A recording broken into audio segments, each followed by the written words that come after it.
I know that in your TED talk, you mentioned the importance of being in nature, in relation to motivation, I think it was, but also overall well-being.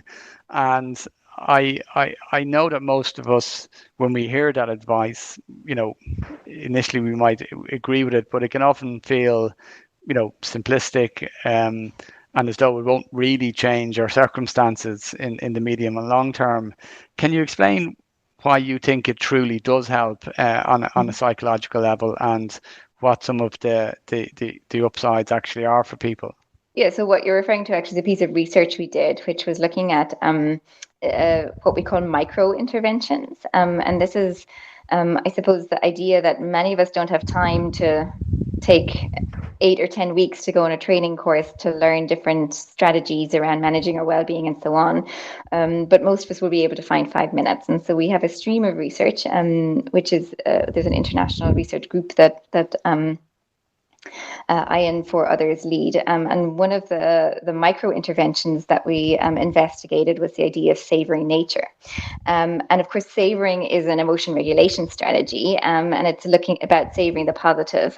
The other big emotion regulation strategy is around reappraising the negative. And savoring nature is very much about this idea that nature captures our attention, and it tends to make us feel kind of calmer and without taking energy.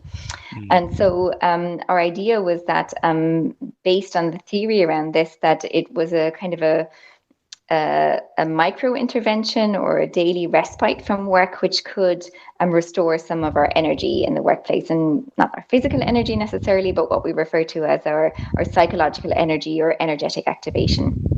And so what we found was, by doing a savoring nature intervention for 5 minutes over 10 days, people's daily energy, which we measured as a component of their engagement, actually their daily engagement, it's figure, it's called, and that increased across 2 working weeks, and that led to more stable increases in their energy levels for their work overall. The effects are small, but it's looking at this idea that energy is a really important component of our well-being and also of our motivation. So we have to have the energy to do our jobs. And work as an effortful activity takes energy from us. And so if we can do something small during the day to maintain that energy or increase that energy, it's useful for us in terms of maintaining our well-being, but also our motivation.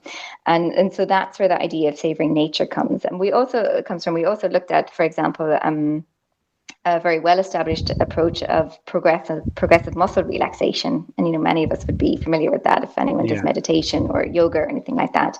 And that has the same type of effect, actually. It's because we take this idea to just, de-stress and loosen ourselves up a little bit, that we see this benefit for energy as well.